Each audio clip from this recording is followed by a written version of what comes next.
I see in this moment is that the more I've walked in these places, and I know that we're not done. This is just the beginning of this divine walk and even dominion sonship, is that the more you walk, you recognize His good pleasure is your good pleasure. You just want to live to please the one who is already pleased with you.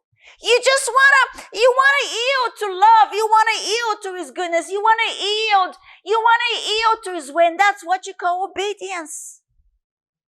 It's submission to His will in me and to His doing in me for His good pleasure. And that's what then, if you flip over them, Paul writes, and these epistles are written in prison. They're written in prison. Chapter 4:8. Finally, brethren. But if you just what's right before that, he says, rejoice in the Lord. In verse 4 again, I'll say rejoice. Be happy today.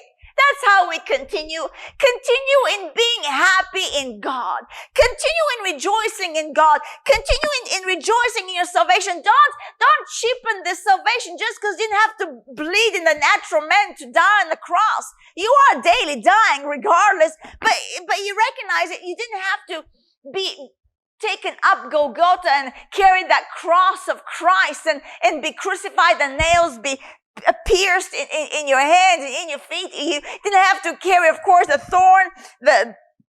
crown of thorns, and had been bitten by the Roman soldiers. You didn't have to undergo that. But don't cheapen it just because you didn't have to do it. Be always mindful of the price He paid. Be mindful of the cross through which you have reconciliation with your Father. That you now through the cross have peace with your Heavenly Father. Be mindful and rejoice that He died so you can live today. Don't ever let it depart too far away from your mind. And that's why we see Paul writing that we are aliens where? In our minds. Because we tend to forget if we're not constantly reminding ourselves. How? Reading the Word. Godly fellowship, times of prayer,